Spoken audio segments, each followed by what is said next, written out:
Krahas autoambulancës, për herë të parë këtë sezon veror në Shëngjin është vënë në funksion edhe një motoambulancë, e cila do të qëndrojë në gatishmëri përgjatë 24 orëve për t'ju përgjigjur rasteve emergjente. Kjo risi vjen si një zgjidhje praktike për të kapërcyer vështirësitë e trafikut të rënduar, i cili është i zakonshëm gjatë sezonit turistik.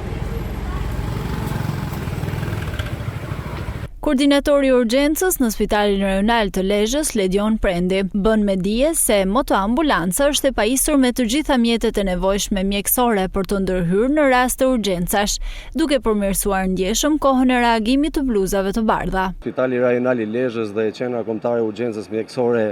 kanë shtuar burimet njerëzore në shërbim 24/7 ditë javës për gjithë qytetarët, gjithë turistët që kanë nevojë për ndihmë dhe trajtim mjekësor. Numri 127 është i hapur 24/7. Në qendrën shëndetësore të verore të Shëngjinit të vit kemi risi dhe motoambulancën që na ndihmon në lehtësimin e rasteve, sidomos në rrugën e Ranës Hedhur, ku shpesh herë autoambulanca është bërë pengesë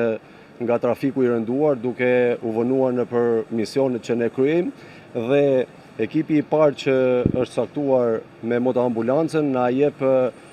jep shpejtësinë e duhur për t'i dhënë ndihmën e parë, për t'i shpëtuar jetën kujdo që ka nevojë për ndihmën tonë që na thret për ndihmë mjekësore kundrejt numrit 127. Motoambulanca ka ekipin e trajnuar që do e përdorin mjek dhe infermier. Motoambulanca ka gjitha mjetet e nevojshme që kryen për ndihmë mjekësore,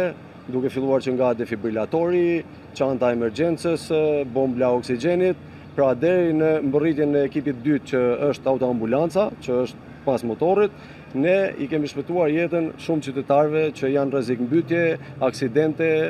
dhe jo vetëm. Gjatë sezonit të kaluar, numri i thirrjeve në urgjencën e Lezhës kaloi mbi 1000, çka nxiti nevojën për rritjen e kapaciteteve të reagimit, ku vendosja në funksion e motoambulancës është një hap i rëndësishëm për të garantuar sigurinë dhe shërbimin e shpejtë shëndetësor për qytetarët dhe pushuesit në Shëngjin.